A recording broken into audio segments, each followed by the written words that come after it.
So I was just looking up about how you have to be born in this country, and so many lawyers have twisted this because this debate has come up, I guess, when Obama was president. And of course, every lawyer in America has pretty much fought for, twisted. I hate saying I hate lawyers, but I've never found one I liked. Not that I've had many interactions with them, but they just seem like because they're from these universities where they're likely from secret societies, they want to cause our country to be communist. So what the founders have is Article 2, Section 1, Clause 5, no person except a natural born citizen or a citizen of the United States at the time of the adoption of this Constitution shall be eligible to the office of the president, and they have to be 35 years old. Against the insidious wiles of foreign influence, the jealousy of a free people ought to be constantly awake, since history and experience prove that foreign influence is one of the most baneful foes of Republican government. George Washington said that.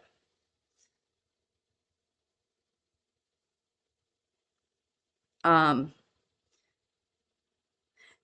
Article 2 of the Constitution gives such power to the president to run the executive branch that a president under the influence of a foreign nation would be far more dangerous than any other single individual. That kind of conflict between loyalty to the United States and loyalty to a foreign nation would be intolerable. But of course, a bunch of lawyers would say, no, this is what it means, because what they've argued is what natural citizen means. If the United States was going to be different, the framers needed a founding document that fully recognized and defended against the corrupting influences of foreign money and power, particularly of the president, which is why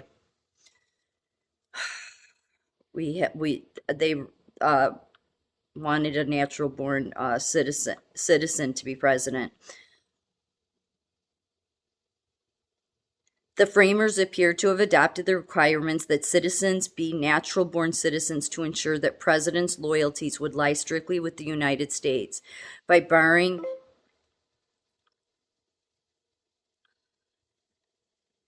naturalized citizens from the presidency, the requirement of being a natural born citizen, as Justice Story explains, protects the United States from ambitious foreigners who might otherwise be intriguing for the office, and interposes a barrier against those corrupt interferences of foreign governments in executive elections, which have inflicted the most serious evils upon elected monarchies of Europe.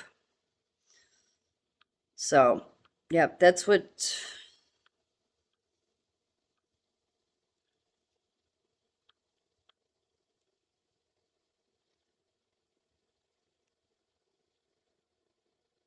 And then,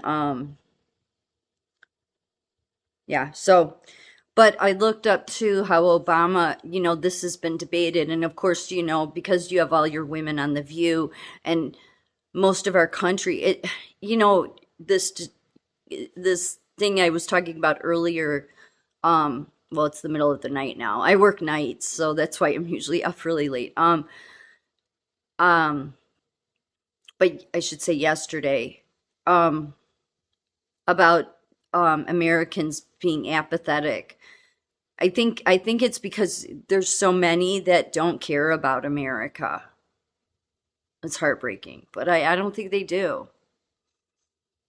I think you have a whole generation of millennials that are detached from having any loyalty or love for the country because of what they were taught in the history. All those horrible educators that totally twisted the teaching of what we, like, people that are not millennials, learned. And then I think that you have all your lawyer Skull and Bones and all those other secret societies that think about it. There's more lawyers that fight against freedom, that twist the Constitution, especially when it comes to the Constitution. I've read some of the stuff where they've been able to get stuff passed. Think about it. The things that we have, amendments and stuff like that, all because these effing lawyers go in and they twist the wording of the Constitution. I hate these people. I do, because it's so obvious what the founders meant, but they use it to their ill agenda, for their ill agenda. And then it works for your people like Obama. So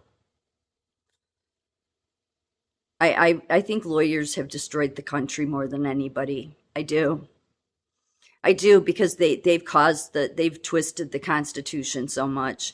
And I think there's been more that have twisted it and messed with it than have defended it.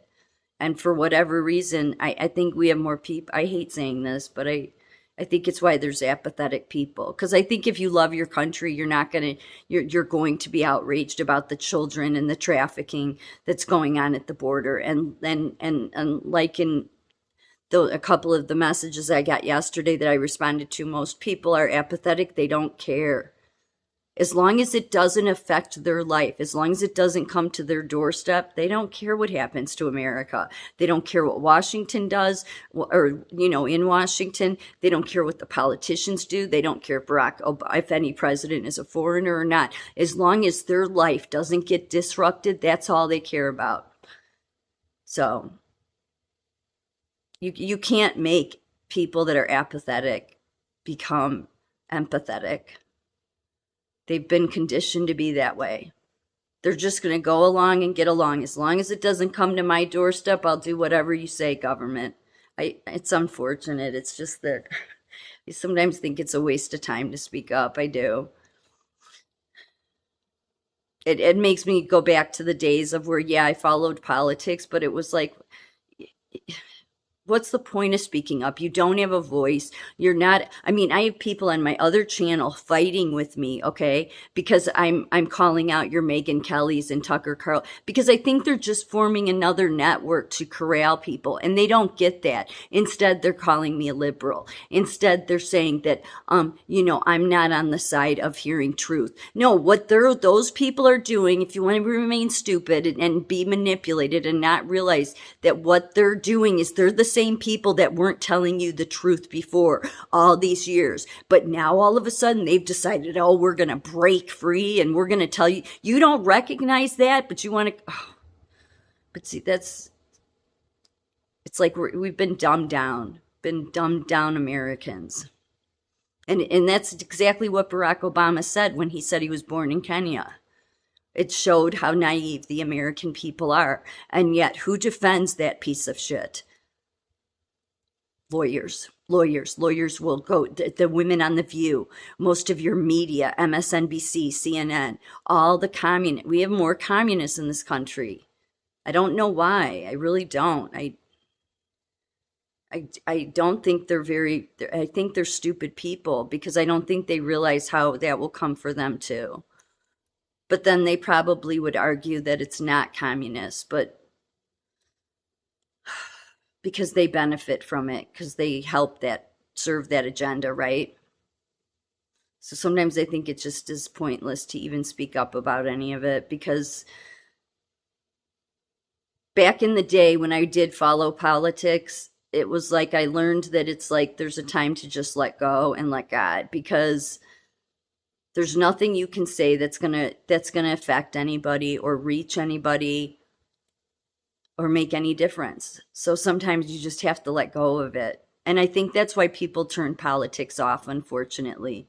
It's because of the effing lawyers in this country, and it's because they're communist and they come from dark secret societies, and it's because of they protect people that are as trash as Obama was. He didn't do anything good for this country. He trampled all over our free country. And for us Americans that love America, it's like we don't have a voice. We have a bunch of fake news media that are going to all, everybody's going to fall in line that, oh, they're the new patriots. They're telling us the truth.